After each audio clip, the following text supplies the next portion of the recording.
সমুদ্র যখন আয়নাদের বাসায় বেল বাজাচ্ছিল তখন সঙ্গে সঙ্গে আলিয়া গেট খুলে দিল। আয়নার চেহারায় দুঃখী দুঃখী ভাব। সমুদ্র ভেতরে প্রবেশ করে প্রথম যে কথাটা বলল তা হলো, তোমার আপা কোথায়? আবার রুমে শুয়ে কান্না করছিল ব্যথায়, এজন্য ভয়ে এক প্রকার লুকিয়ে আপনাকে কল দিলাম। লুকিয়ে কেন? আপা মানা করেছে, বলল আপনার আশা লাগবে না, ব্যস্ত মানুষ আপনি। সমুদ্র বিরক্তিতে চবর্ণ উচ্চারণ করে। একে 2 দিন ধরে ফোনে কথা হয় না, হোয়াটসঅ্যাপে একবার মেসেজের রিপ্লাই দিয়েছে, এরপর উধাও তিনি। এখন ম্যাডাম বাকি সব কিছু তাকে না জানিয়ে আগ বাড়ায় একা একা সব করে নিতে যাচ্ছে। সে আয়নার রুমের দিকে পা বাড়ালো। একবার ভাবলো নক করে ঢুকবে, ভদ্রতা সুযোগ, কিন্তু পরে ভাবলো মোটেও না, যে অবস্থায় থাকুক তার কাছে ম্যাটার না। সমুদ্র বিনা নক করে দরজা খুলে ঢুকে পড়ে। আয়না তার বিছানায় শুয়ে কাতরাচ্ছিল, চোখ ভেজা। সমুদ্রকে দেখা মাত্র পিলে চমকে ওঠে। নিশ্চয় তাকে এ অবহেলায় আশা করেনি। আয়না উঠে বসল। সমুদ্র বলে ওঠে, হুট করে বিনা নোটিশে নাক ফোরাতে গেলে কেন? আয়না মুখ ঘুরিয়ে নিয়ে বলল, দাদি বলল। বাক্যটা শেষ না করেই চুপ বনে যায়। সমুদ্র তাগিদ দিয়ে বলে, বাক্য অসম্পূর্ণ রাখলি কেন? কি বলেছেন উনি? আয়না মুখ খুলিয়ে বলে ওঠে, নাগপুর পড়লে স্বামীর মঙ্গল হয়, তাই ভাবলে আমার একটু কল্যাণ হোক। এই বাড়তি মঙ্গলটুকু করে খুব উপকার করলে। আয়না ফের মুখ ঘুরিয়ে নিতে চাইলে সমুদ্র তার থুতনি ধরে মুখ তার দিকে সোজাসুজি এনে থমকালো। বেশ মনোযোগ দিয়ে আয়নার নাকের ফুল দেখল, চকচক করছে, কিন্তু পাশ দিয়ে রক্ত জমাট বেঁধে গেছে।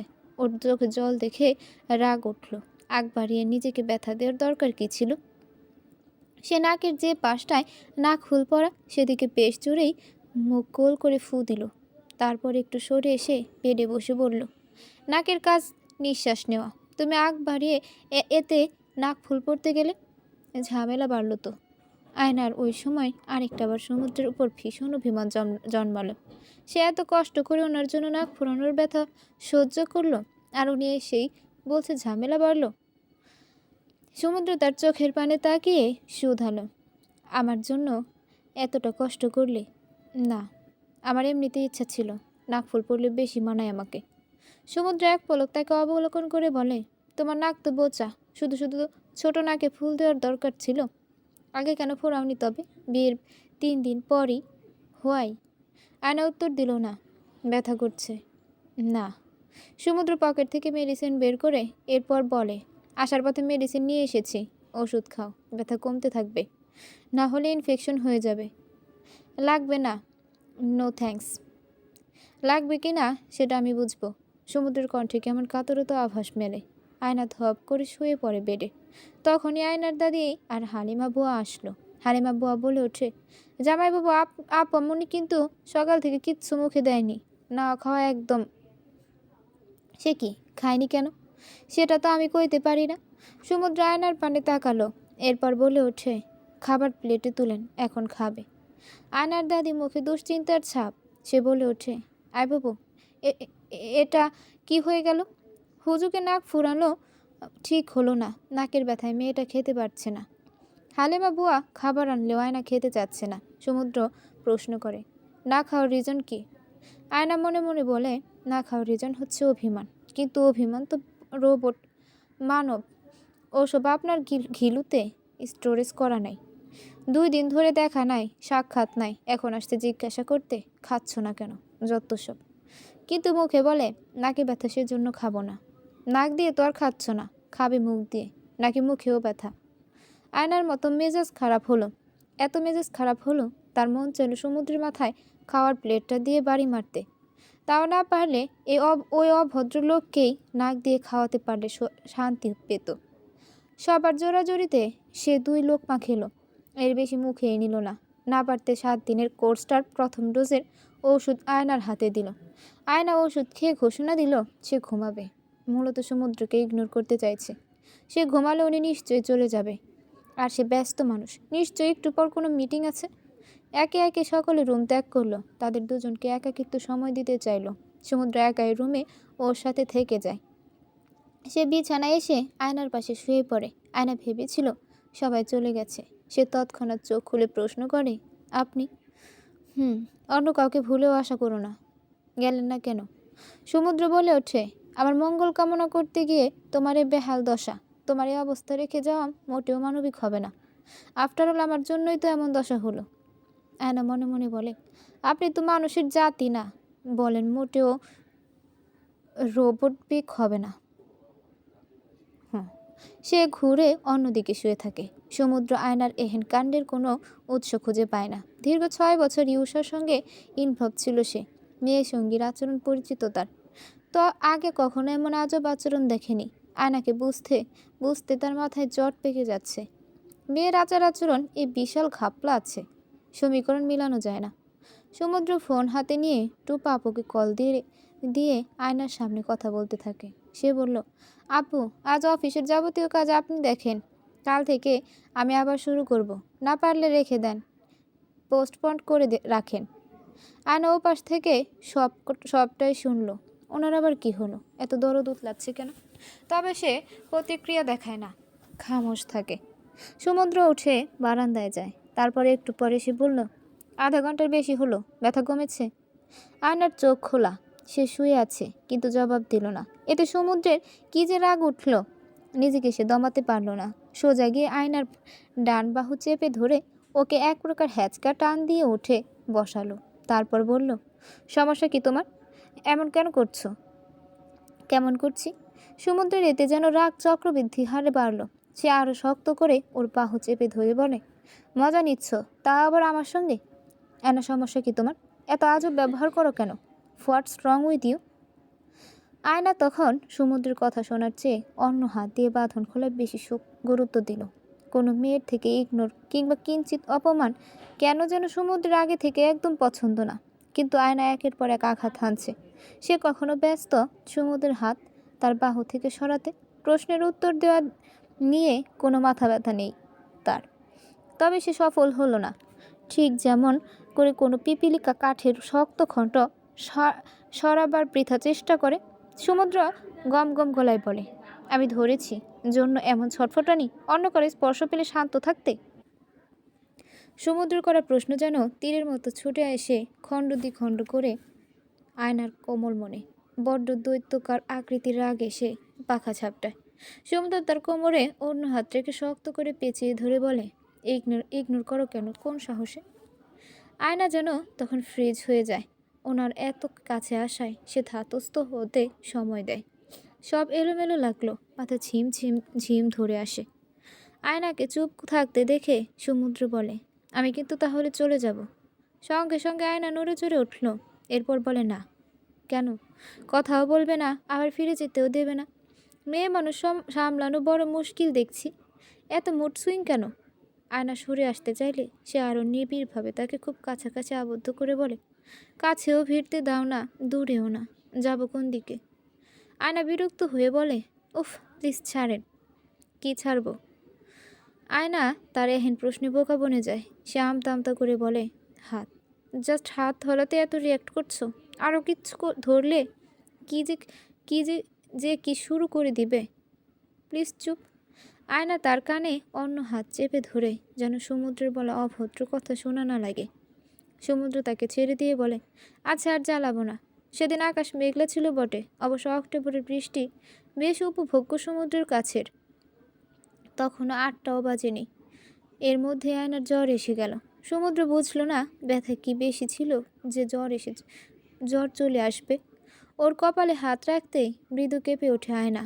এরপর চোখ মেলে ওর দিকে তাকিয়ে বলে, কেমন ডাক্তার আপনি? জ্বর ঠিক করে দেন জলদি, 2 মিনিটের মধ্যে। সমুদ্র তার কাছে বসে কপালে হাত বুলিয়ে দিয়ে বলে, তুমি অনেক লাকি। মানুষ ফ্যামিলি ডক্টর পায়, আর তুমি পেয়েছো পার্সোনাল ডক্টর। আয়নার চোখ বন্ধ ছিল। সে চোখ খুলে সমুদ্রের দিকে তাকায়। দুজনের দৃষ্টি একে অপরের দিকে। সমুদ্র বলে, কি খাবে তুমি? আয়না খানিক ভেবে বলল, কিটক্যাট। সমুদ্রের কপালের ভাঁজ প্রগাঢ় হয়। এরপর থেমে থেকে শুধায়, জ্বরের মধ্যেও চকলেট চাই?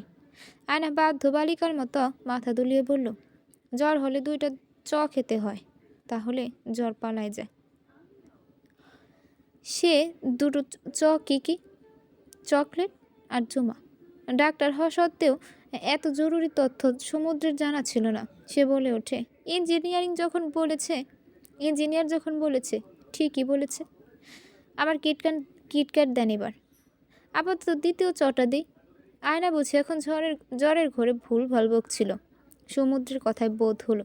সে মাথা ঘুরিয়ে না ইঙ্গিত করে বলে, চকলেট আগে। সমুদ্র উঠে দাঁড়িয়ে রুমের বাইরে গেল। রাত 8টায় শ্বশুরবাড়ি থেকে বের হবে বউয়ের জন্য চকলেট কিনতে। জীবনে এত থ্রিলিং কর্ম করেনি এর আগে। বাসা থেকে বের হওয়ার আগেই ফাহাদ সাহেবের সঙ্গে দেখা হয়। তিনি জিজ্ঞেস করলেন, সমুদ্র কোথায় যাও? আজ এখানেই থাকবে কিন্তু তুমি।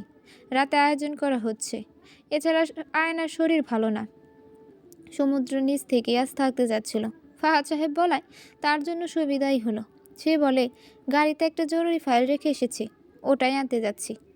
ফাইল নেওয়ার বাহানায় সে পকেটে করে দুটো বড় কিটক্যাট নিয়ে ফিরে আসে। আসার পথে ফাহাদ সাহেবের সঙ্গে পুনরায় দেখা। উনি আরেকবার জিজ্ঞেস করলো, তোমার ফাইল কোথায় বাবা? সমুদ্র জবাবে বলবে?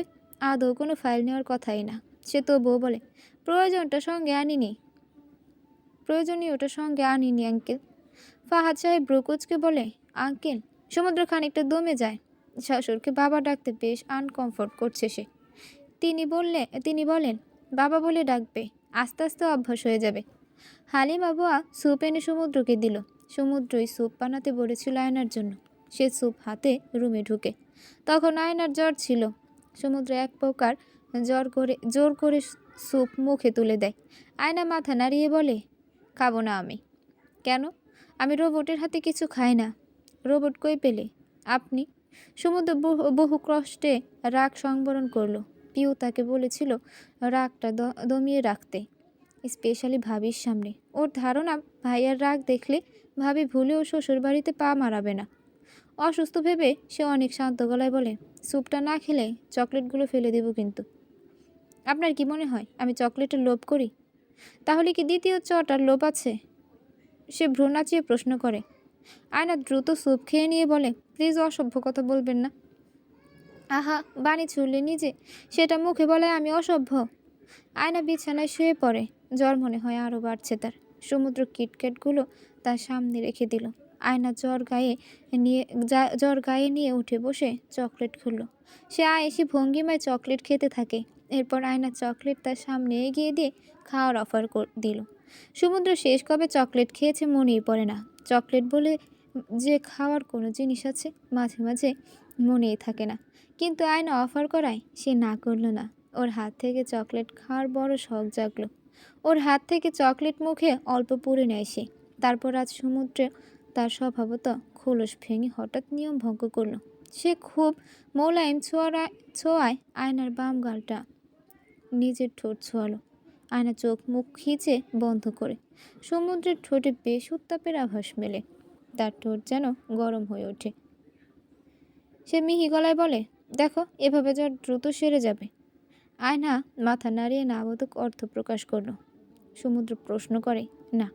আয়নার তখন অনেক জ্বর, 101 ডিগ্রি পার হবে হয়তো। সে সমুদ্রের গলা জড়িয়ে ধরে বলে, এমন হালকাতে হবে না। আমার সব ফ্রেন্ডদের বয়ফ্রেন্ড ইপকিস করে, আর আপনি হাজব্যান্ড হয়ে হালকা চুমু দিলেন, এতে কিছুই হবে না। সমুদ্র সবটা শুনল না। সে চোখ বড় বড় করে তাকায়। মেয়েটাকে যতটা ইনোসেন্ট বাচ্চা ভেবেছে মোটেও তা না। ভীষণ পাকনা সে। অবশ্য জ্বরে অনেকের মাথা আওলায়। আয়না তো স্বভাবতই তার ছিঁড়া। জ্বর মাথায় বোধ হয় মাথার স্ক্রোল ঢিলা হয়ে গেছে। সমুদ্র বিজ্ঞ গলায় বলে, চুমুর আবার ওজন আছে, সে হালকা ভারী হবে। এতেই যেন সমুদ্র বিপদের সাগরে পড়ে গেল। আয়না জ্বর গায়ে নিয়ে বায়না ধরল সে ভারী চুমু খাবে। যে চুমু 150 কেজি ভারী। সে কি তার চাই, সে কিস তার চাই। এমন পাগলের পাল্লায় পড়তে হবে জানলে ভুলেও এই বাক্য মুখে আনত না সে। কিন্তু আয়না এত পরিমাণ নাছোড়বান্দা আর দুষ্টু, সমুদ্রের কোনো কথাই শুনে না। রাতের ওষুধ ও নিবে না, বরং বাবাকে গিয়ে নাকি তার ব্যাপারে কমপ্লেন করবে। এমন বক্তব্য দিয়ে বেড থেকে আয়না উঠে বসতে চাইলে দ্রুত সে আয়নাকে জড়িয়ে ধরে শুয়ে পড়ে। আয়নাকে একদম নিজের বুকের সাথে মিশিয়ে ধরে। চিন্তা করতে লাগলো কিভাবে এই পাগলকে শান্ত রাখবে। পরে বুদ্ধি আটলো। ওর নিজেকে কেমন শেয়ালের মতো ধুরন্ধর চালাক মনে হলো। ইঞ্জিনিয়ারকে ইঞ্জিনিয়ারিং ভাষায় সোজা করতে হবে, এছাড়া উপায় কোথায়? সে বলে ওঠে, শোনো আয়না, চুমু আসলে ওজনের মতো, বুঝলা? নিউটন এক হিসেব নিকেশ করা হয়। এককে হিসেব নিকেশ করা হয়, আর ওজন তো পরিবর্তনশীল। আমি তোমাকে যে ইস্টটা দিলাম ওটা পৃথিবীতে হালকা হলেও মঙ্গলে অভিকর্ষ ত্বরণের জন্য মান অনেক বেড়ে যাচ্ছে। সো আলটিমেটলি তোমাকে আমি ভারী চুমুই দিয়েছি। আয়না তখন ওর বুকের সঙ্গে লেপ্টে শুয়েছিল। ঘুম ঘুম স্বরে বলে, সত্যি? ইয়েস। তারপর সমুদ্রের কি যেন হলো, সে আবারও খুব শক্ত করে প্রগাঢ়ভাবে আয়নার গালে ঠোঁট ছোঁয়। আদৌ ওদের সুখে যে ভারী চুমুকি সে জানে না, তবে নিজেও এমনকি কিস চায়, অন্তত one in a life time. তারপর সমুদ্রের কী যেন হলো, সে আবারও খুব শক্ত করে প্রগাঢ়ভাবে আয়নার গালে ঠোঁট ছোঁয়। আদৌ ওদের সুখে যে ভারী চুমুক কিনা সে জানে না, তবুও নিজে এমনকি কিস চায়, অন্তত one in a life time. আয়না ওই সময় বড্ড ঝামেলা করছিল, নড়াচড়া অস্থিরতা সব মিলে একাকার। ওকে চুপটি করে শুইয়ে রাখা মনে হচ্ছিল দুনিয়ার সবচেয়ে কঠিনতম কর্ম। নিশ্চয়ই জ্বরে কষ্ট হচ্ছে। সমুদ্র কপালে হাত দিল ওর। সে কি, বেশ ভালো রকম জ্বর এসেছে। কপালে ঠান্ডা পানির জলপট্টি দিলে আরাম পাবে ভেবে ও যখন উঠতে যাবে, আয়না তখন ওর বুকে মাথা রেখে গুটিসুটি মেরে শুয়েছিল। সমুদ্রকে উঠতে দেয় না, শার্ট খামচে ধরে। সমুদ্র বলল, তোমার তো একদম জ্বরে বেহাল দশা, গা পুড়ে যাচ্ছে। আয়না ওর এই কথায় হাসলো বেশ। সমুদ্র তাজ্জব বনে যায়, জ্বর হলে মানুষ হাসে, এই প্রথম দেখল। আয়না মুখ ফুলিয়ে বলে, আপনি না কিছু বুঝেন না। তুমি বুঝো? হুম, ওতেই চলবে। এবার ছাড়ো আমার শার্ট। আয়না ওনার শার্ট তো ছাড়লই না, বরং একটা পাগলামো করে বসে। ওর কানের কাছে মুখ নিয়ে ফিসফিস করে বলে, এটাকে প্রেমের জ্বর বলে জানেন? না তো, আজই শুনলাম। ধুর, ভালো লাগে না। সমুদ্র উঠে চলে যায়। কেন যেন এসব তার আর ভালো লাগছিল না। দ্রুত টাওয়ালের শেষ অংশ ভিজিয়ে এনে আয়নার হাত পা কপাল মুছে দিল। প্রায় আধা ঘন্টা কপালে জলপট্টি দিতেই ওর গায়ের টেম্পারেচার কমে আসে। ঘুমিয়ে পড়ে ও, কিন্তু সমুদ্রের চোখে ঘুম থাকে না। সে কিছুক্ষণ বহু চেষ্টা করেও ঘুমাতে পারে না। কিছুক্ষণ আয়নার মাথায় হাত বুলায়, যেন আরাম পায়ও। পরের দিন সকাল 7টার দিকে আয়নার ঘুম ছুটে যায়। গরম লাগছিল বেজায়। সে চোখ খুলতেই নিজের পাশে একটা জলজ্যান্ত পুরুষকে শুয়ে থাকতে দেখে লাফ দিয়ে শোয়া থেকে উঠে বসে পড়ে। চোখ বড় বড় হয়ে আসে তার। সমুদ্র জাগ্রতই ছিল। সে দ্রুত উঠে বসে জিজ্ঞেস করে, কি হলো? আয়নার ধ্যান ভাঙল। ধাতস্থ হতে সময় নেয়। সে ছোট্ট করে জবাব দেয়, ও। সমুদ্রের ওর কাণ্ড কারখানা দেখে ঠোঁটের কোণে হাসি ফুটে ওঠে। সে শুধালো, বাই এনি চান্স ভুলে গিয়েছিলে নাকি নিজের বিয়ের কথা? আয়নার তখন কী যে লজ্জা লাগলো। সে জোর গলায় অন্যান্য সময়ের চেয়ে একটু বেশি জোরেই বলে, না। চোরের মায়ের বড় গলা। আয়না ঠায় বসে থাকে। সমুদ্র তার দিকে ঝুঁকে এসে কপালে হাত রেখে উষ্ণতা যাচাই করে এরপর বলে, তবে কি প্রেমময় জ্বর সারাতে পেরেছি? আয়না চোখ গোল গোল করে তাকায়। সমুদ্র যেন ওকে আরও বাগে পায়। কাল বহুত জ্বালিয়েছে, আজকে একটু হলেও শোধ তুলতে হবে। সে বলে ওঠে, ভারী চুমু এখন দিব নাকি পরে? আয়না প্রথম দফায় ভ্রু কুঁচকে তাকায়। এরপর ক্ষণেই খেয়াল হতে ওর চোখ মুখ দেখার মতো অবস্থা। লাজের বশে সে মুখে অন্যদিকে ঘুরিয়ে নেয়। সমুদ্র বালিশে হেলান দিয়ে বলে, মুখ অন্যদিকে ঘুরিয়ে নিলে কেন? না মানে আমি করি না জন্য না করি জন্য তোমার অনেক দুঃখ। এখন আমি করতে চাচ্ছি, মুখ সরিয়ে নিচ্ছ। আয়না আস্তে করে বলে, শাট আপ। হয়। আয়না বিছানা ছেড়ে উঠে গেলে সমুদ্র বলে, কফি বানিয়ে আনো, সারা রাত ঘুমায়নি। সে কি, কেন? যা পাগলামো করছিলে আমার জায়গায় অন্য কেউ এসব শুনলে লজ্জায় কেবল মাথা কেন, সম্পূর্ণ খাড় সমেত কল্লা কাটা যেত। আয়নার অবশ্য সবটা খেয়ালও নেই, তবে যা যা স্মরণ আছে ওতে এই লোকের সামনে আর থাকতে ইচ্ছা করছে না। আয়না সাফাই গিয়ে বলে, জ্বর হলে আমি একটু আবল তাবল বলি, সেজন্য সরি। শুধু জ্বর নাকি, প্রেমের জ্বর। আয়না তৎক্ষণাৎ বেড থেকে একটা বালিশ হাতে তুলে নিয়ে সমুদ্রের মুখের উপর ছুঁড়ে মারে। সমুদ্র বিছানায় হাসতে হাসতে গড়িয়ে পড়ার উপক্রম। সকালে নাস্তার টেবিলে ফাহাদ সাহেব আয়নাকে নিজের পাশে বসালেন এবং আয়নার পাশে সমুদ্রের জায়গা হলো। আলিয়া তখনও ঘুমে। ফাহাদ সাহেব বলে, সমুদ্র বাবা, তোমার কোনো সমস্যা হচ্ছে না তো? দেখছি তো অফিসে থাকি, তোমাকে সময় দিতে পারছি না। সমুদ্র বলে, না না আঙ্কেল, সবাই আমার অনেক খেয়াল রাখছে, প্লিজ ব্যতিব্যস্ত হবেন না, আমি একদম ঠিক আছি। সমুদ্র আর ফাহাদ সাহেব একসঙ্গে অফিসের উদ্দেশ্যে বের হবেন। সমুদ্র আয়নার রুমে গিয়ে শার্ট ইন করতে লাগলো। আয়নার রুমে আসতেই সে ওর দিকে এক দৃষ্টিতে তাকালো। এরপর পকেট থেকে একটা প্যাকেট বের করে ওর হাতে গুজে দিয়ে বলল, এটা রাখো। কি এতে? খুলে নিও, খুলে দেখে নিও। আয়নাকে আর কিছু বলার সুযোগ দিল না। রুম ছেড়ে বেরিয়ে যায় অফিসের উদ্দেশ্যে। আয়না রুমে বসে প্যাকেট খুলতে হতভম্ব। ছোট্ট হীরার একটা নাক ফুল, একদম রেগুলার ইউজের জন্য ছোট সাইজের, কিন্তু ডিজাইনটা বেশ। সে মনে মনে অনেক খুশি হলো। সেদিন একদম রাতে সমুদ্রের কল আসে। আয়না তখন বসে বসে কে ড্রামা দেখছিল। খুবই রোমান্টিক একটা এপিসোডের বেস্ট সিন চলছে। এর মধ্যেই কলটা এলো। সে রিসিভ করতে সমুদ্র বলে ওঠে, কি করছিলে? ড্রামা দেখছিলাম। ভাবলাম পড়ছো। না মানে, এখন তো সামনে এক্সাম নেই। এক্সাম না থাকলে পড়ো না? আয়না বুঝে পায় না এমন রাতের বেলা পড়াশোনা নিয়ে কেন তদারকি করছেন উনি। সমুদ্র এবারে নিচ থেকে বলল, কালকে এক জায়গায় যাচ্ছি আমরা। বিকেলের আগে ধরো ধরো 4টের মধ্যে রেডি থাকবে। আমি এসে নিয়ে যাব। কোথায় যাচ্ছি? ভয় পেতে হবে না। Not in health. উফ, কারো বাসায় নাকি? এমনি কোথাও গেলেই জানতে পারবে। এত অস্থির হও না। আয়না সে রাতে উত্তেজনায় ঘুম আসেনি ঠিকঠাক। পরদিন সকালে ভার্সিটির একটা ক্লাস ছিল, সেটা মিস দিল। অবশ্য ভার্সিটির ক্লাস মিস দেওয়ার রেকর্ড নেই তেমন তার। সে কার সে তার সেকশনের সিআর, তবু আজ অকারণে ভার্সিটি গেল না। দুপুর থেকে কি পড়বে না এটাই সিদ্ধান্ত নিতে পারছিল না। সমুদ্র কোথায় নিয়ে যাবে তা অন্তত বলে দিলে ভালো হতো। পরবর্তীতে একটা মেরুন রঙের সালোয়ার কামিজ জড়ালো গায়ে। কেন যেন এই জামাটা আজ পরতে মন চাচ্ছিল। এরপর চুল বাঁধতে বসলো। আগে কোনোদিন সে সাজ সরঞ্জামে এত সময় দেয়নি। ইদানিং কী যে হচ্ছে তার সঙ্গে সুন্দর করে সাজতে মন চায়। 3:30টার মধ্যে সাজা শেষ করে হালিমা খালার সাহায্যে সমুদ্রে দেওয়া নাক ফুল পড়ে। ব্যথাও পায় বেশ। তারপর দাদি সরিষার তেলের সঙ্গে রসুন কালিজিরা গরম করে তার নাকে মালিশ করে কয়েক মিনিট। ঠিক 4টা বাজে সমুদ্রের কল আসে। ফোন ধরতে বলে, নিচে আসো জলদি। রেডি তো, তাই না? না মানে, তোমরা মেয়ে মানুষ সাজতে বসলে তো আবার ঘড়ির কাঁটা মানো না। আনা বলে ওঠে, আসছি।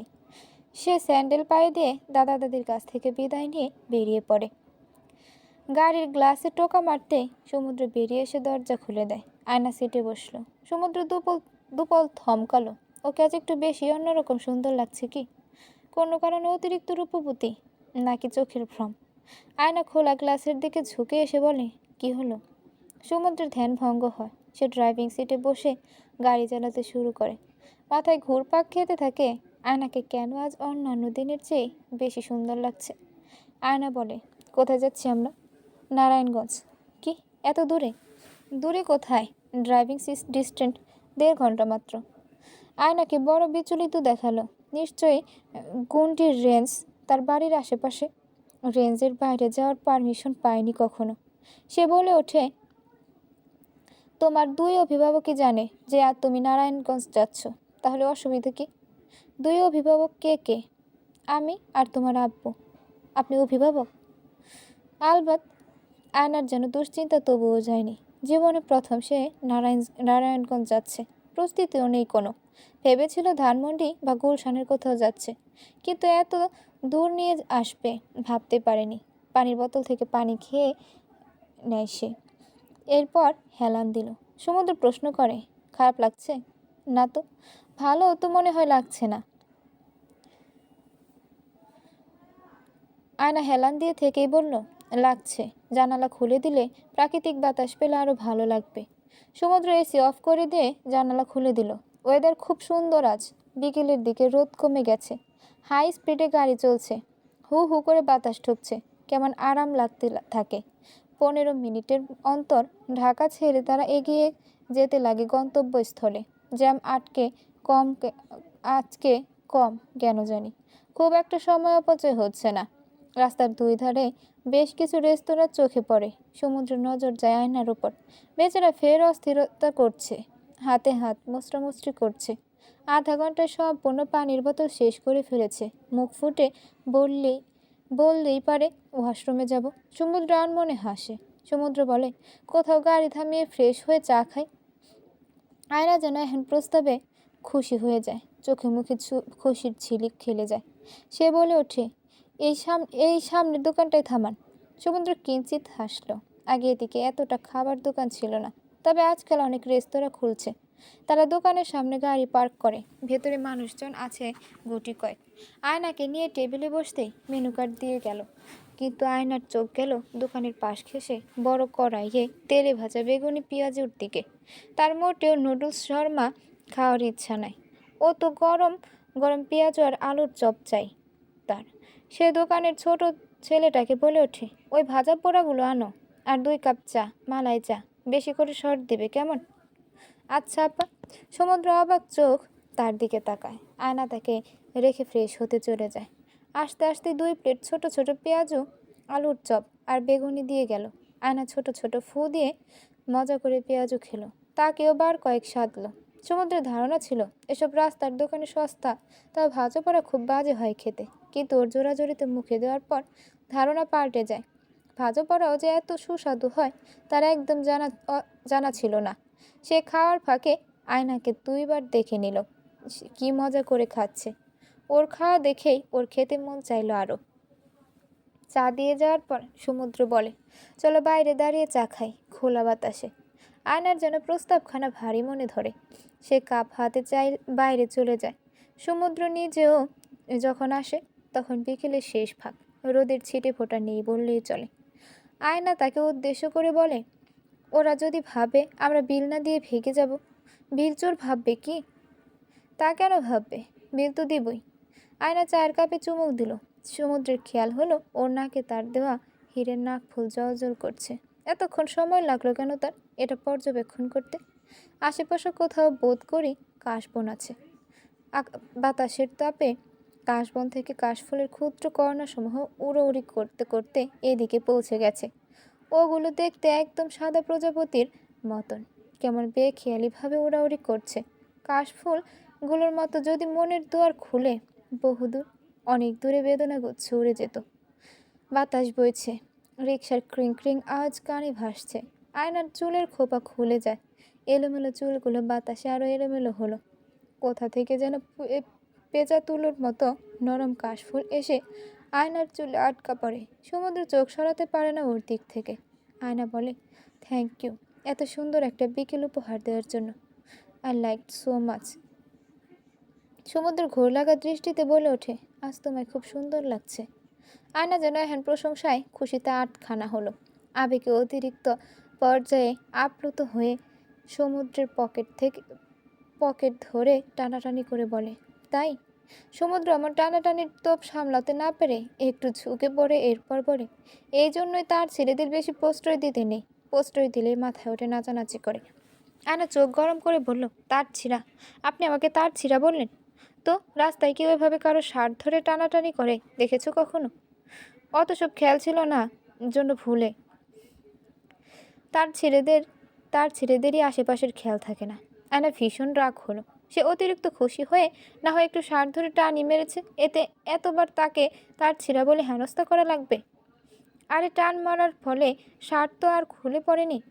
সে রাগী চেহারা নিয়ে শব্দ করে গাড়ির ওপর চায়ের কাপ রেখে বলল, আমি বললাম। সমুদ্র তখন চায়ে শেষ চুমুক দিচ্ছিল। ওর কথা শুনে লাফিয়ে উঠে বলে, কই? ঢাকায় আমার বাসায়। আমি আপনার সঙ্গে আর যাচ্ছি না। মিস্টার হাতবিন, আপনি একাই যান। সমুদ্র ভ্যাবাচেকা খেয়ে গেল। এরপর কেবল জিজ্ঞেস করলো, কিন্তু ঢাকায় যাবে কিভাবে? এতে আয়না আরও খেপে গেল। সে হাত উঠিয়ে একটা বাস থামালো। এদিকটায় বাস যাতায়াত করে অনেক।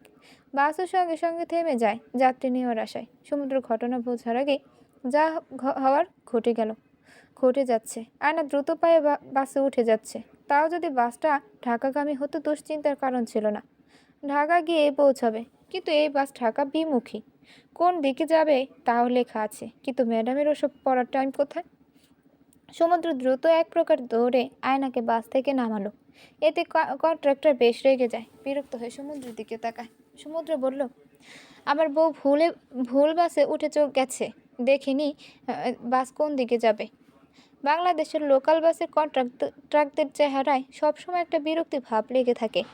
ওনারা মনে হয় পৃথিবীর সব কিছুর ওপর ভীষণ বিরক্ত থাকে। লোকটা বলল, হেতিরে সামলাতে পারেন না তো মাঝ রাস্তায় আনছেন কেন? ওস্তাদ আগে নেন। বাস সাই সাই করে তাদের রেখে চলে গেল। সমুদ্র মনে মনে বলে, হেতিরে সামলাইতেই তো জান বেরিয়ে যাচ্ছে। এরপর আয়নায় নিয়ে আয়নাকে নিয়ে সোজা গাড়িতে উঠে বসে। বিল মিটিয়ে সোজা গাড়ি টান মারে। গাড়ি একদম গন্তব্যে এসে থামে। ঢাকা শহর থেকে দূরে নিরিবিলি স্থানে একটা বাংলো টাইপ বসা, একদম সিনেমায় দেখানো ফার্ম হাউস যেন। আয়না এত সুন্দর বাসা দেখে খুশি হয়ে জিজ্ঞেস করে, এটা কার ফার্ম হাউস? শাইলা আন্টির। উত্তর শোনা মাত্র আয়নার মুখ থেকে খুশি কোপরের ন্যায় গায়েব হয়ে যায়। বাড়িটা কিছুটা পুরনো আমলের ধাঁচে তৈরি করা, কোথায় যেন একটা রাজকীয় ভাব বিদ্যমান, কিন্তু সহজেই ধরা যায় না ঠিক কোথায় রাজকীয় ভাব। একতলা বাসাটার বাউন্ডারির পাশ ঘেঁষে পরপর 3টে তাল গাছ। তারা প্রবেশ করতেই একটা শালিক উড়ে এসে দেওয়ালে বসে কিচিরমিচির করে ডাক পাড়ে। সমুদ্র বাউন্ডারির ভেতর গাড়ি রেখে দরজায় কড়া বাজায়। 30 সেকেন্ডের মধ্যে দরজা খোলার শব্দ কানে আসে। আয়না মুখ ভোঁতা করে রেখেছে। যদি জানতো নারায়ণগঞ্জ তারা শায়লা চৌধুরীর ফার্ম হাউসে আসবে, তাহলে রাজিই হতো না। তবুও মনে প্রশ্ন রয়ে যায়, সমুদ্র কিভাবে শায়লা আন্টিকে চেনে? সে চেনে কারণটা বিশাল বিস্তৃত, কিন্তু সমুদ্র চিনে কিভাবে? নানা চিন্তায় একে একে মাথায় জট পাকিয়ে ফেলে। অমন সময় শায়লার কণ্ঠস্বর শোনা যায়, কি হলো আয়ু, ভেতরে আসো। আয়নার ধ্যান ভঙ্গ হলো। ইতিমধ্যে সমুদ্রের ভেতরে প্রবেশ করেছে। সে এক পা এগুতেই শায়লা সুন্দর করে হাসি দিল। সে প্রতি উত্তরে নিশ্চুপ থাকে। সমুদ্রের পানে তাকিয়ে বোঝা যাচ্ছে ও বেশ সহজ এ পরিবেশে। আরাম করে বেতের সোফাটায় পা এলিয়ে দিয়েছে। ড্রাইভিং করে বোধহয় কিঞ্চিৎ ক্লান্ত। আয়না এসে দাঁড়িয়ে থাকে। সমুদ্র একবার তার দিকে তাকায় এবং ইশারায় বসতে বলে, কিন্তু আয়না যে কোনো ভাবনায় ছিল খেয়াল করে না। কারো হ্যাঁচকা টানে ওর সম্মোহন ফিরে। মুহূর্তে সে সমুদ্রের পাশে নিজেকে আবিষ্কার করলো। তাদের মধ্যে দূরত্ব 1 ইঞ্চিও না। সমুদ্র তখনও তার হাত ধরে রেখেছে। চোখ বুলিয়ে আশেপাশে তাকালো আয়না। ওই তো শায়লা চৌধুরী। তাদের দুইজনের কাণ্ড দেখে হেসে সরে গেলেন। আয়নার এতে বেশি লজ্জা লাগলো। ছেলেটা এত বেশি আক্কেল জ্ঞানহীন কেন? বেশরমও মনে হয়। লাজলো একদমই নেই। ধ্যাৎ, ভালো লাগে না। সমুদ্র ভ্রুকুচকে বলে, কি হলো? কি বিড়বিড়িয়ে বলছো? কিছু না, মনে হলো আমাকেই কিছু বললে। আয়না একদম পাত্তা দিল না। সে হাত ছাড়িয়ে নিয়ে অন্য সোফায় গিয়ে বসে। উনি বোধহয় খানিক হতবুদ্ধি হয়ে যায়। আয়না চোখ বুলিয়ে ড্রয়িং রুমটা দেখল। একদম বাঙালিয়ানার ছয় পরিপূর্ণ যেন। শায়লা চৌধুরী ফিরে এসে বলে, এই যে নিউলি ম্যারিড কাপল, ফ্রেশ হবে নাকি নাস্তা সাজাবো? আয়না বলে ওঠে, ফ্রেশ হব। যেন সব কিছু থেকে পালিয়ে বাঁচতে চাইছে। আয়নাকে বাম পাশের একটা রুম দেখিয়ে দেওয়া হলো। ও ফ্রেশ হয়ে 10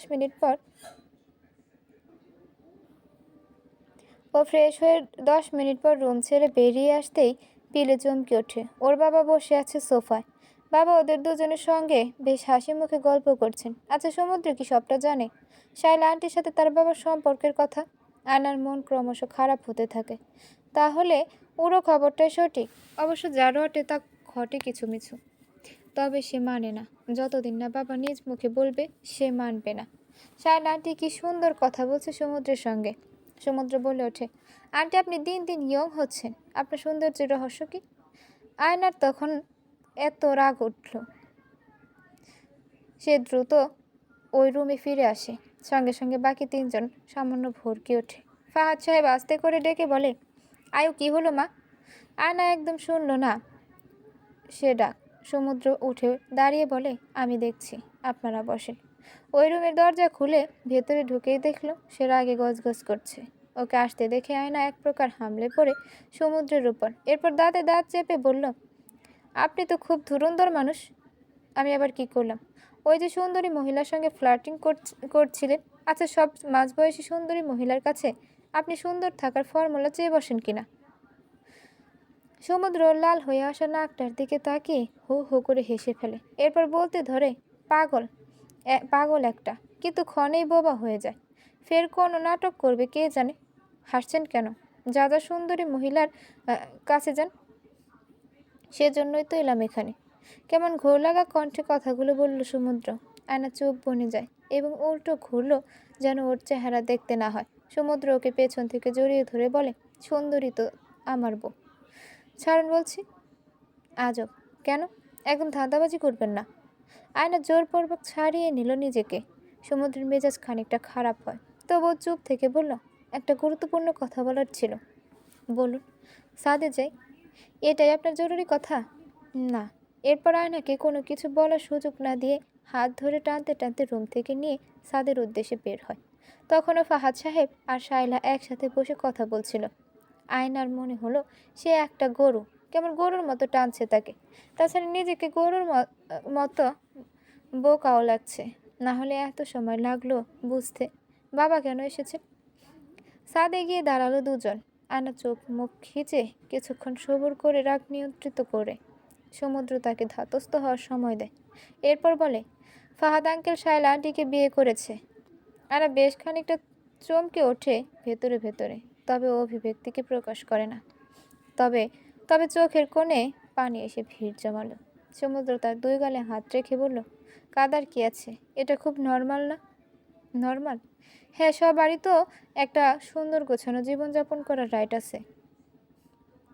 আয়না কিছু বলতে পারলো না, কেবল সমুদ্রের বুকে আছড়ে পড়ে কান্না আরম্ভ করলো। সে কিছুক্ষণ পর ওর মাথায় হাত বুলিয়ে দিতে থাকলো। কাঁদতে কাঁদতে আয়নার বুঝি হিসকি উঠে যাবে। অতীতে বিচরণ করলো। শায়লা আন্টির সাথে পরিচয় অনেক আগে থেকে। মিসেস রোদেলার সঙ্গে ব্যবসায়িক সূত্রে পরিচয় হলেও একটা সময় ফ্যামিলি ফ্রেন্ড হয়ে যান উনি। মহিলার অল্প বয়সে বিয়ে হয়। এরপর শ্বশুরবাড়ি থেকে অত্যাচারিত হন। স্বামী ভাগ্য ভালো ছিল না, বিভিন্ন এনজিওতে কাজ করেন। থার্ড পার্টি হিসেবে নানা রকম কাজে ইনভলভ হয়ে এখন নিজেই ব্যবসা করছে। উদ্যোক্তা তিনি। তবে সমুদ্রের সঙ্গে অন্য সম্পর্কে অস্ট্রেলিয়া থেকে ভালো হয়। সমুদ্র প্রায় যেত অস্ট্রেলিয়ায় গেলে নানা রকম মজার খাবার রান্না করে সমুদ্রের ডরমেট পৌঁছে দিতেন। সমুদ্রের ধারণা তার আর ইউসার রিলেশনশিপের ব্যাপারে মাকে শায়লা আন্টি তথ্য দিয়েছিল। তবুও শায়লা চৌধুরীর কাছে সে কৃতজ্ঞ। উনি অনেক বড় একটা উপকার করেছে। দূর ভিনদেশে সমুদ্র তখন ভঙ্গুর অবস্থায় ছিল। উনি এসে যত্ন নিতেন। শায়লা আন্টি একবার বলেছিল, দ্বিতীয় দফায় ওনার যে ভদ্রলোকের সঙ্গে সম্পর্ক, তারা কোর্ট ম্যারেজ করতেন ঠিকঠাক, কিন্তু ভদ্রলোকের বড় মেয়ে নাকি একদম রাজি না। বাবার দ্বিতীয় বিয়ের কথা শুনে কান্নাকাটি। বাবার সঙ্গে জেদ করে না খাওয়া বাদ দিয়ে অসুস্থ হয়েছে। হাসপাতালে ভর্তি করিয়েছিলেন একবার, এজন্য কোর্ট ম্যারেজ হলো না, সব আটকে আছে। এসব আরও অনেক আগের কথা। এরপর তো সমুদ্রের নিজের জীবনেই ঝড় এলো। ঝড়ে ভাঙা বৈঠা নিয়ে ফিরে আসে দেশে। অন্যদের কথা স্মরণ থাকে না। পরবর্তীতে ভাগ্যের আজব বিবর্তনে বড়লোকের আদরে জেদি মেয়েটা তার ঘরের বউ হলো। যতদিনে জেনেছে তখন বিয়ের কথা পাকা হয়ে গিয়েছে। আর তাদের বিয়ের মূল ঘটক তো শায়লা চৌধুরী। উনি সমুদ্রের জন্য আয়নার প্রস্তাব দিয়েছিলেন। সমুদ্র সব চিন্তা ছেড়ে ফেলে বলল, এই আর কত কাঁদবা? আমার শার্ট ভিজে যাচ্ছে তো। আয়না একবার চোখ তুলে তাকায়, এরপর আবার সমুদ্রকে জড়িয়ে ধরে। সমুদ্র বলে, তুমি চাইলে আমাকে ফ্রেন্ড ভাবতে পারো, আমি বন্ধু হিসেবে দারুণ। আয়না এবার মাথা তুলে তার দিকে চেয়ে বলে ওঠে, ফ্রেন্ড? চাইলে চাইতো। সমুদ্র বলে ওঠে, জানি তোমার খারাপ লাগছে, বাট সবাইকে এক সময় মুভ অন করতে হয়। আমাকে বড় চাচা বাবার বিয়ের খবর আগেই দিয়েছিল, কিন্তু বাবা মুখে কিচ্ছু বলছিল না জন্য আমার বিশ্বাস হচ্ছিল না। তাহলে তো কান্নাকাটি করলে কেন? আগে থেকেই তো জানতে। একবার কান্না শুরু করলে আমি চাইলেও কান্না থামাতে পারি না। সমুদ্র আয়নার পাশে দাঁড়িয়ে বলে, শায়লা আন্টি খুবই ভালো মনের। জীবন অনেক দুঃখ পেয়েছে, এখন সেও সুখে থাকতে চায়। যে যে যেভাবে চায় তাকে সেভাবে থাকতে দাও, বাধা হয়েও না। আয়নার এবার এত রাগ খুব ভালো লাগছে না। সত্য বলতে বাবার সঙ্গে দ্বিতীয় বিয়ে নিয়ে মিসবিহেভি করার পর সে মনে মনে অনুতপ্ত ছিল। একবার মনে হয়েছিল বাবাকে বলবে ফের শায়লা আন্টির সাথে যোগাযোগ করতে। ও হ্যাঁ, আয়না আবার বাবাকে জেদের বসে বলেছিল ওনার সাথে যেন কথা না বলে।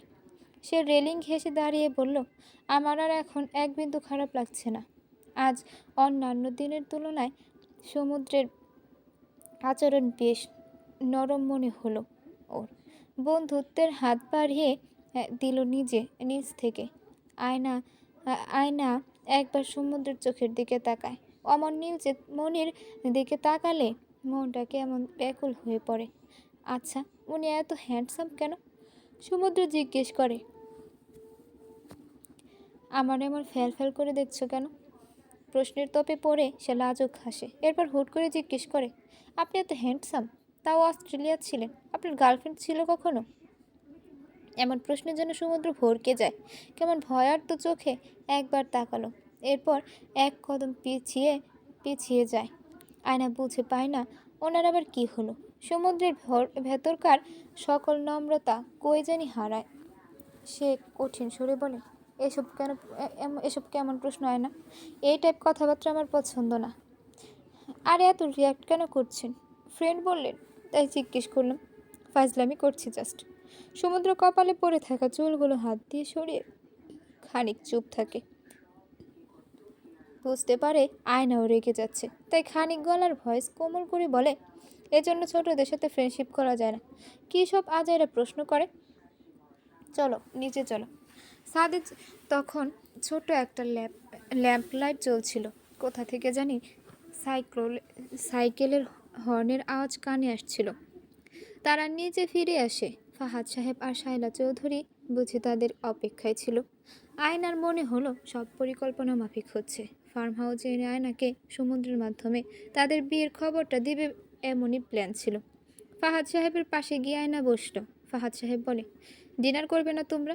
আসার পরে থেকে নাকি কিছুই খাওনি? এটা কেমন কথা? নতুন জামাইকে না খাইয়ে কেন রেখেছো?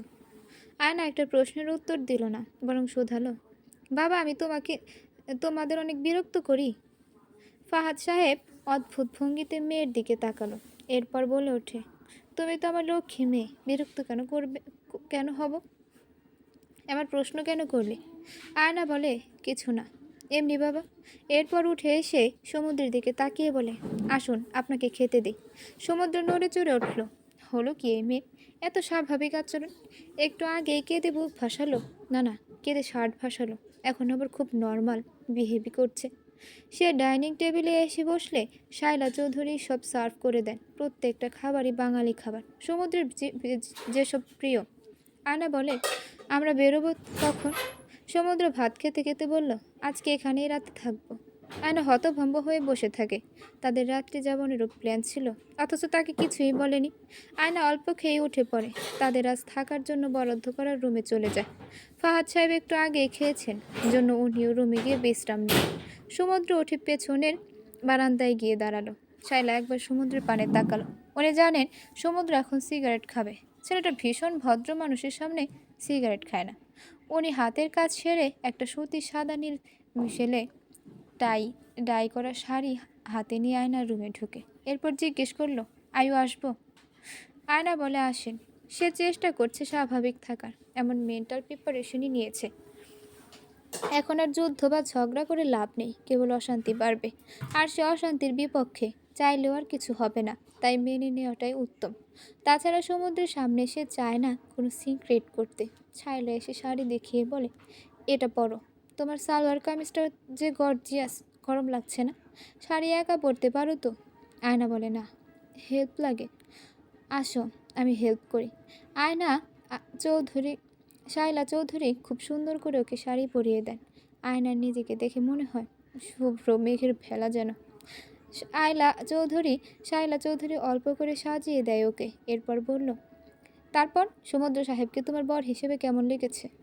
আয়না দুপল ভেবে বলে, একদম অসভ্য আর বেয়াদব। আসলে সমুদ্রের ব্যাপারে ভালো কথা মুখ দিয়ে বের হয় না, আপনি বেয়াদব তকমা লাগাতে ইচ্ছে করে। যে লজ্জা দিয়েছে অফিসে একবার, তবে বুঝে ফেলে কথাটা বলা ঠিক হলো না। শায়লা চৌধুরী হতভম্ব হয়ে চেয়ে রয়। এরপর মৃদু হেসে বলে, তোমরা এ যুগের মেয়েরা ভীষণ অ্যাডভান্স তো। সমুদ্র দেয়ালের সঙ্গে হেলান দিয়ে সিগারেট টানছে। রাত হলে বড্ড ধোঁয়ার নেশা চেপে বসে মাথায়। শহরের বাইরের দিকে রাতগুলো কেমন নিস্তব্ধ, নিলিবিলি। গতদিন বৃষ্টি হয়, কোথায় পানি জমেছে সেখান থেকে ব্যাঙের ডাক কানে আসছে। সারাদিনে ঘটে যাওয়া বিষয়বস্তু নিয়ে ভাবে সে। এরপর একবার নিজেকে নিয়ে ভাবল, অতীতের সকল কালোর সঙ্গে সংগ্রাম করে এগিয়ে তো এলো, এখন জীবনে কেবল বর্তমান বিদ্যমান নতুন সম্পর্কটাকেও পুরোপুরিভাবে পরিপূর্ণ করতে চায় সে। ধীর পায়ে রয়ে সে তাদের রুমের দিকে আগায় সমুদ্র। রুমে আসতে চোখগুলো চোখ গেল আয়নার দিকে। ও মিররের সামনে বসে কী যে করছে। আজ শাড়ি পরেছে, শাড়ি পরলে ওকে বেশ মানায়। মুগ্ধ দৃষ্টিতে ওর দিকে চেয়ে থেকে সমুদ্র বিছানায় চিত হয়ে শুয়ে বলে, তুমি কি এখন সাজতে বসবা? না তো, এখন কেন সাজবো? সেটা তুমি ভালো জানো। তোমরা মেয়েরা তো সারাদিন সারা রাত ওই আয়নায় নিজেকে দেখেই পার করে দিতে পারো। বাহ, আপনি দেখছি মেয়ে নিয়ে অনেক জানেন। সমুদ্র দু হাত প্রসারিত করে আরাম করে আড়মোড়া ভাঙলো যেন। এরপর আয়নার দিকে তাকিয়ে বলে, আমি কি অনেক খারাপ নাকি? আয়না ভ্রুকুচকে জিজ্ঞেস করে, কেন এমন প্রশ্ন করলে? সমুদ্র তার দিকে এগিয়ে এসে বলে, তাহলে তো দূরত্ব কেন? আয়না চকিতে ওঠে। এরপর হুট করে তার হাতে টান লাগে। মুহূর্তের মধ্যে সমুদ্রের বুকে নিজেকে আবিষ্কার করলো। ওর কেমন আবেশে চোখ বন্ধ হয়ে আসে। সমুদ্র আস্তে করে ওর কাঁধে পড়ে থাকা চুলগুলো নিয়ে খেলা শুরু করে। কেমন শিহরণ বয়ে যায়। ওর শ্বাস নিঃশ্বাস ঘন ও গভীর হতে লাগলো। হৃদস্পন্দের গতি ক্রমশ পাল্লা দিয়ে বৃদ্ধি পায়। কেঁপে কেঁপে ওঠে সে। চোখ বন্ধ থাকা অবস্থাতেই বুঝতে পারে সমুদ্রের মন আর হাত আজ বড্ড চঞ্চল। সমুদ্র আস্তে করে ওকে পাজা কোলে তুলে বিছানায় বসে। আয়না আস্তে করে চোখ খুলতেই সমুদ্রর দু চোখের পাতায় চুমু খায়। ওনার খোঁচা খোঁচা দাঁড়িয়ে এসে আয়নার গালে খুঁজতে লাগে। একটা হাত আয়নার হাতের আঙুলের ভাঁজে গুজে দেয়। আরেকটা হাত আজ বড্ড বেখেয়ালি। ওর ভারী নিঃশ্বাসের উষ্ণতা যেন আয়নার মধ্যকার সুপ্ত নারী বাসনাকে জাগিয়ে তোলে। সে ওনার শার্ট আঁকড়ে ধরে। সমুদ্র টাল সামলাতে না পেরে ধপ করে আয়নার দিকে ঝুঁকে পড়ে। আয়নাকে খুব যত্ন করে বিছানায় শুইয়ে দেয়।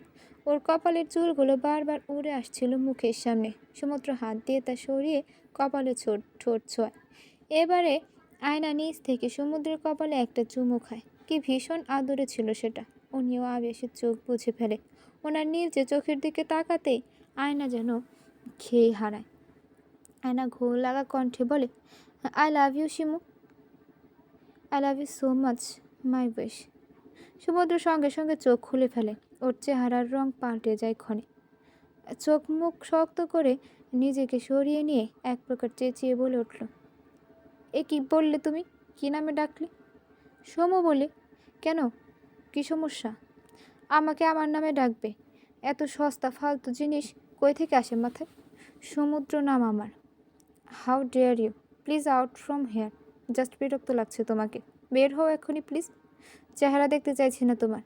আয়না তবু ওর হাত ধরলে এক ঝটকায় হাত সরিয়ে দেয়।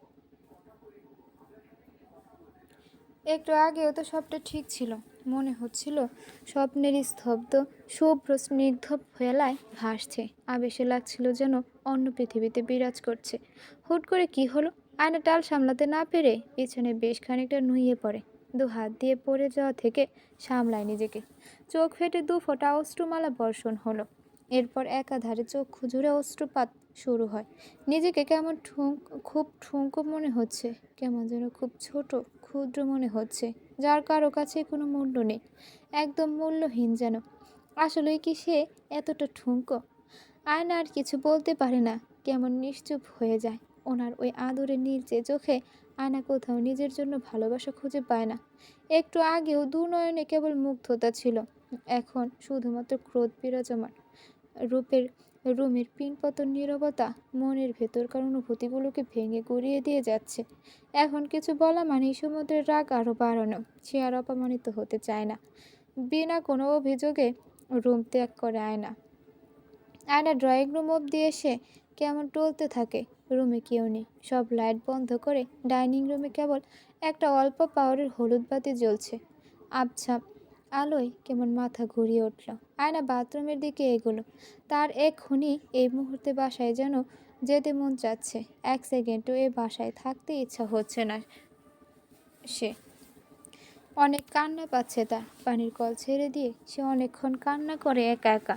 চোখের পানি ছিটা দিতেই চোখ ভীষণ রকম জ্বালা করে। চোখের পানি আর কলের পানি মিশে একাকার হয়ে গেল। এত কাদার পরেও তার চোখ দিয়ে অবিরতিহীনভাবে পানি বর্ষিত হচ্ছে। আজ কেন যেন জীবনের সমীকরণের হিসাবের রাফ খাতায় সবটা গড়মিল হয়ে গেল। কোনোভাবে সমীকরণ মিলল না।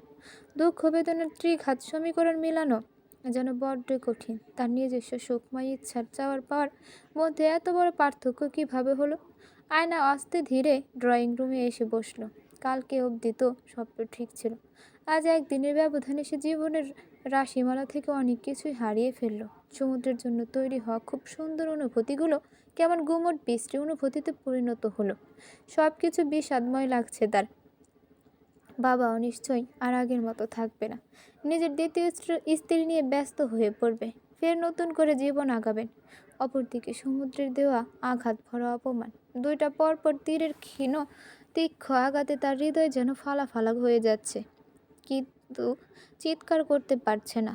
আত্মচিৎকারগুলো বোবা হয়ে বুকে চাপ দিচ্ছে। মনে হচ্ছে হার্ট ফেল হয়ে যাবে এত ব্যথা। আয়না দুহাত দিয়ে মাথা চেপে ধরে। ভীষণ মাথা ব্যথা করছে। এত বিশ্রী অনুভূতির সঙ্গে যুদ্ধে বরাবরই হেরে কুপোকাত। আর একদম সহ্য হচ্ছে না তার। মনের ভেতরকার গুমট শীতল বিষাদময় অনুভূতিগুলোর কাছে সে আজ পরাজিত। মুখে কোনো কথা নেই যেন। সবটা মন আর নিজের একাকীর মধ্যে চলমান। ঘড়ির কাঁটা পাল্লা দিয়ে চলছে। কতক্ষণ পার হয়ে যায় জানা নেই। সে সোফাতেই চিত হয়ে রুমে ঢুলে পড়ে। আয়না কাঁদতে পারে না। কান্নাকাটি করলে ভীষণ শরীর দুর্বল লাগে, মাথা ব্যথা করে, শ্বাসকষ্টের মতো কষ্ট হয়। দুর্বল হয়ে পড়ায় ভীষণ ঘুম পায় তার। চোখ বুজে আসে। আচমকা কারো হাতের শীতল স্পর্শ টের পেতেই আয়না নড়ে চড়ে উঠল। চকিতে উঠে সোফায় উঠে বসতেই পরিস্থিতি সম্পর্কে খেয়াল হলো। আয়না সামনের দিকে তাকাতেই দেখলো সমুদ্র দাঁড়িয়ে আছে। ওনার দিকে তাকাতেই কিছুক্ষণ আগের ঘটা বেদনাদায়ক দুর্ঘটনার কথা মনে পড়ল। ওটা দুর্ঘটনা নয়, একদম দুঃস্বপ্নও না, কেবল ভাগ্যের নির্মম পরিণতি। আয়না ফের চোখ ফেটে কান্না আসে। সমুদ্র সঙ্গে সঙ্গে ওর দু গালে হাত রেখে চোখের পানি মুছে দিয়ে খুব আস্তে করে বলে, আয়না রুমে আসো, তোমার জন্য অপেক্ষা করছিলাম। অপেক্ষা? তাও আবার আমার জন্য? হাসালেন। একটু আগে তো নিজ থেকে বের করে দিলেন, এখন আবার অপেক্ষা করছেন কেন? সমুদ্র মনে হয় প্রস্তুত হয়ে পড়ে। কি বলবে না বলবে ভেবে পায় না। এরপর হাঁটু গেড়ে বসে বলল, এভাবে একটা আমি করতে চাইনি, বাট নিজের রাগ কন্ট্রোল করতে পারিনি। কি এমন করলাম যে আপনি আমার সাথে এত রুড হলেন? তুমি কিছু করনি, সব দোষ আমার। আমি বিচার চাচ্ছি না আপনার কাছ থেকে। সমুদ্র ফোঁস করে দম ফেলে বলে, অনেক কষ্ট পেয়েছো? এত কান্নাকাটি কেন করলে? চোখের নিচটা তো ফুলে লাল আলু বনে গেছে। রুমে আসো, ঘুমাবে। আয়নার যেন ভীষণ রাগ লাগলো। সে একটু জোরে বলে ওঠে, আপনি যান এখান থেকে। সঙ্গে সঙ্গে সমুদ্র তার মুখে হাত আলতো করে চেপে ধরে বলে, আস্তে আওয়াজ করে আঙ্কেল আন্টিকে ঘুম থেকে তুলে আনতে চাইছো? প্লিজ সিন ক্রিয়েট করো না। আয়না নির্লিপ্ত থাকলো। সমুদ্র বলে, রুমে আসো প্লিজ। রাত কয়টা বাজে খেয়াল আছে? আপনার রুমে আপনিই যান, আমাকে ডাকছেন কেন? সমুদ্র আশেপাশে তাকালো একবার, এরপর হুট করে আয়নাকে পাজা খুলে তুলে নিল। আয়না বলে ওঠে, নামান আমাকে। এসব কোন ধরনের ফাজলামো সমুদ্র? ফাজলামো তো তুমিও করেছ। আয়না নড়াচড়া শুরু করে বলে, ছাড়েন আমাকে, না হলে কিন্তু ভালো হবে না। সমুদ্রের যেন কি হলো, সে একদম গম্ভীর মুখে বলল, Ayna please, I request to you, আর কোনো ঝামেলা করো না, রুমে চলো। নিজেদের ব্যক্তিগত ব্যাপার নিজেরাই মিটাই, অন্যকে দেখিয়ে ঝামেলা না করি। এরপর একটু নর্মাল লো ভয়েজে বলে, তাছাড়া এত নড়াচড়া করলে দেখা যাবে আমার কোল থেকে পড়ে যাবে ফ্লোরে। এমনি তো এত ভারী তুমি, দেখে মনে হয় কাগজের মতো পাতলা। একবার নিচে পড়লে কোমর ভেঙে গেলে আমার সাথে বিছানায় দিনরাত শুয়ে থাকা লাগবে। আয়না কিছু বলে না, এবারও নির্লিপ্ত থাকে। সমুদ্র রুমে ঢুকতে ঢুকতে বলে, অভিমান নামক পাখিটাকে খাঁচাবন্দি করে রাখতে হয়। অভিমান বড্ড খারাপ, সম্পর্ক নষ্ট করে দেয়। অভিমান হচ্ছে না, বরং আপনার ব্যবহারের জন্য আপনার থেকে মন উঠে যাচ্ছে। আয়নাকে বিছানায় বসিয়ে দিয়ে সে দরজা একদম লক করে দিল। আয়না ফের উঠে যেতে চাইলে সমুদ্র তাকে আটকে ফেলে। এরপর কাছে এসে বলল, অযথায় যুদ্ধ কেন আমাদের মধ্যে? সেটা আপনি জানেন, সব কিছু আপনার মর্জি মতো চলে। আমাকে তো নিজের হাতের কাঠের পুতুল ভাবছেন। যখন যা খুশি করবেন, যা মন চাই করবেন, আমাকে সব মেনে নিয়ে চলতে হবে। এত কথা বলো তুমি? আপনার যা ইচ্ছে তাই করবেন, আর আমাকে চুপচাপ সব মেনে নিতে হবে? সেটা কখন বললাম? আয়না সরে এসে সমুদ্র থেকে দূরত্ব বজায় রেখে বলল, বিয়ে করেছেন, কিনে নেননি যে যা ইচ্ছা করবে সেটাই করবেন। আয়না এবার কিন্তু বাড়াবাড়ি করছো। বললাম তো ওভাবে ওভার রিঅ্যাক্ট করা আমার ঠিক হয়নি। আসলে ওই নামে ডাকা আমার পছন্দ না। পছন্দ কি আমাকেও না? আপনি কি আদৌ ভালোবাসেন আমাকে? নাকি আপনার মনে অন্য কেউ আছে? আয়নার খুব সহজ একটা প্রশ্ন ছিল ওর কাছে, কিন্তু এতেই যেন সমুদ্র হাঁসফাঁস করে। খামোশ থাকে দুদণ্ড, জবাবহীন হয়ে পড়ে। কোনোভাবে কি আয়নার মনে তার উপর সন্দেহ হানা দিয়েছে? সে নিজেকে ধাতস্থ করে বলে, 2 লাইন বেশি বুঝো। একবারও কি কথা বলেছি আমি তোমাকে অপছন্দ করি? লিসেন না, আমি এসব ভালোবাসায় বিশ্বাস করি না। Love is like myth to me. ভালোবাসা নিয়ে আমার চিন্তা ভাবনা অন্যরকম। আমার কাছে এখন দায়িত্ব মানেই ভালোবাসা। এর বাইরে এক্সট্রা কোনো ডেফিনেশন নাই। তোমার সব ধরনের চাহিদা মেটানো আমার জন্য অত্যাবশ্যকীয়। এখন স্বামীর দায়িত্বটাকে যদি ভালোবাসা মানতে চাও, সেটা তোমার উপর ডিপেন্ডেন্ট। এক নাগাড়ে কথাগুলো বলে এরপর আয়নার দিকে তাকায়। ওর চোখ মুখ এখনও ফুলে আছে, চোখ ভেজা। সে আরও বলে, প্লিজ কেঁদো না।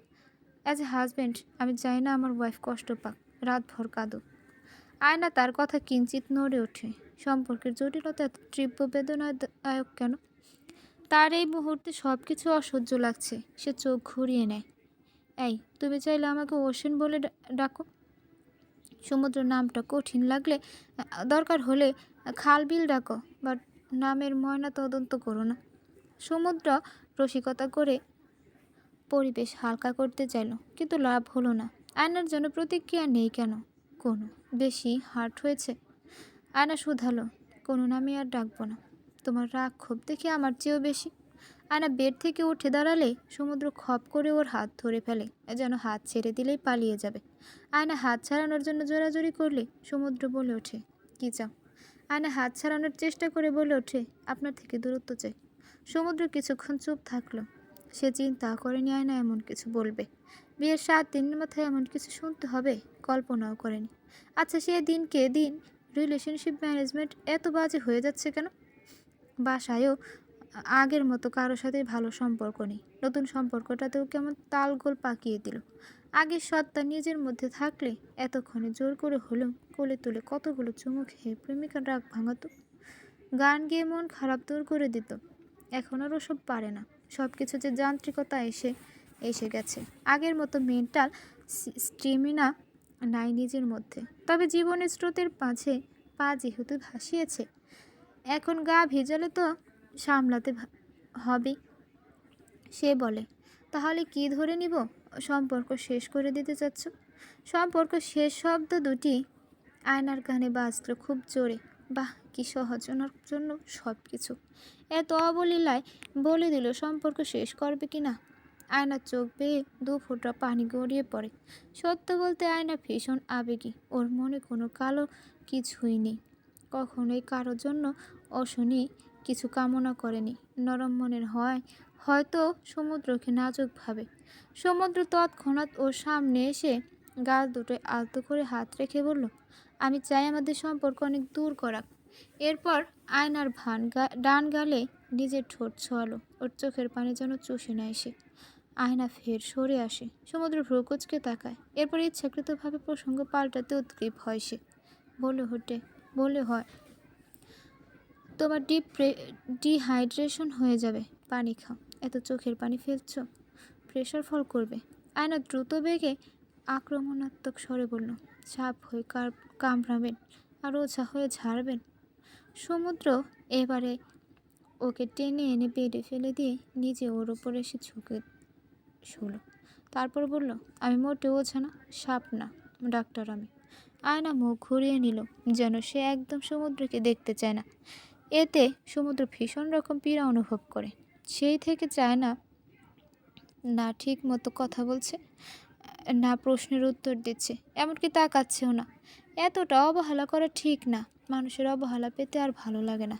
আয়না তার থেকে সরে এসে বেডের মাঝে বালিশ দিয়ে দিল। এরপর ওপাশ ঘুরে শুয়ে পড়ে। সমুদ্র বুঝে পায় না কী করা উচিত। এত বেশি টানা হেঁচড়া করলে সম্পর্কের বাঁধন না ছিঁড়ে যায়। নিজের ইগো এক পাশে রেখে সিদ্ধান্ত নিল সরি বলবে। সরি শব্দটা যে একদম মুখে আনে না, কিন্তু আজ ব্যতিক্রম। সে বলে ওঠে, এই ঘুমিয়ে পড়েছ? আনা ওপাশ ঘুরে জবাব দেয়, হ্যাঁ। বা ঘুমিয়ে ঘুমিয়ে কথা বলো তুমি? এরপর বিছানার মাঝে রাখা কুশন দুটো হাত দিয়ে টেনে ফ্লোরে ফেলে দেয়। আয়নার নিকটে অবস্থান করে বলে, সরি আয়না। আয়না কোনো প্রতিক্রিয়া এবারও দেখালো না। হতাশ হয়। এটাই লাস্ট অপশন ছিল। এরপর কি করবে সে জানা নেই। ভেবেছিল ইন্টিমেসির পর্যায়ে মাধ্যমে হয়তো শেষ ধাপে পৌঁছে যাবে, কিন্তু এখনও মনে হচ্ছে আর অনেক কিছু দেখা বাকি। সে আয়নার পাশ ঘেঁষে শুয়ে চুলে হাত দিতে আয়না একদম ওদিকে ঠেসে গিয়ে বলল, কাল ভার্সিটি আছে, ঘুমাবো আমি। এত সুদর্শন ইয়ং হাজবেন্ড রেখে তুমি ওই দেয়ালের দিকে তাকিয়ে থাকবে? আয়না জবাব দেয় না। মনে হয় ঘুমানোর চেষ্টা চালাচ্ছে। ওর ঘুম প্রয়োজন। সমুদ্র সব বুঝে, কিন্তু ওই অনুযায়ী মনের বিরুদ্ধে গিয়ে কার্য সাধনা করতে ব্যর্থ হয় সে বারে বারে। সে বলে, আচ্ছা, তোমায় আমি দূরত্ব উপহার দিলাম, আশা রাখি আমাদের মধ্যকার দূরত্ব সম্পর্কটা ধ্বংস করবে না। যেহেতু দূরত্ব না ঋণাত্মক না। সে নিজেও সরে এসে শুয়ে পড়ে অপর দিক ঘুরে। আসলে কাছাকাছি হওয়া মানেই কাছাকাছি থাকা না। এই তো এক হাত দূরত্বে অবস্থান করেও তারা কতটা দূরের মানুষ। তাদের মধ্যবর্তী দূরত্ব হিসেব করলে ক্যালকুলেটরে ম্যাথ ইরোর আসবে। হিসেবের খাতিরে আলোকবর্ষ একক ব্যবহার করা লাগবে। এতটা দূরত্ব, মুহূর্তের মধ্যে দু হৃদয়ের মাঝে কয়েক আলোকবর্ষ পরিমাণ দূরত্ব দুজনকে বড্ড পীড়া দেয়।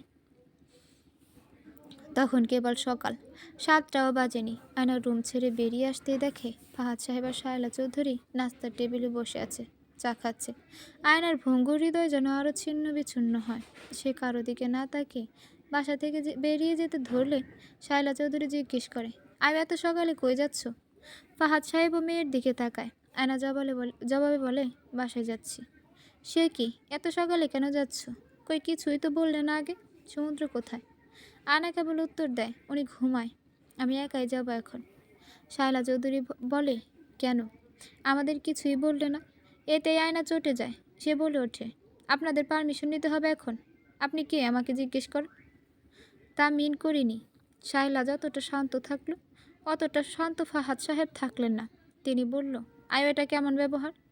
ওনার কথার রাগের আভাস পাওয়া যায়। আয়না কথা না বাড়িয়ে বেরিয়ে আসে। বাবার প্রশ্নেরও উত্তর দেয় না। ফাহাদ সাহেব উঠে দাঁড়িয়ে বলে, আয়না থামো, আমি তোমাকে যেতে কতদিন পর বাবা আয়নাকে এভাবে ধমক দিল, তাও আয়না বলে ডেকে। শায়লা চৌধুরীর সামনে এমন আচরণে সে আরও মনে মনে ক্ষুব্ধ হয়। শায়লা চৌধুরী ফাহাদ সাহেবকে ঠান্ডা হতে বললেন। এরপর আয়নাকে উদ্দেশ্য করে বলে, তোমার বাবার গাড়ি নিয়ে যাও। আয়না আর কোনো কথা না বলে কেটে পড়ে। ফাহাদ সাহেব ভ্রুকুচকে তাকালেন মেয়ের যাওয়ার পানে। আয়না এমন না, বরং খুব শান্ত স্বভাবের।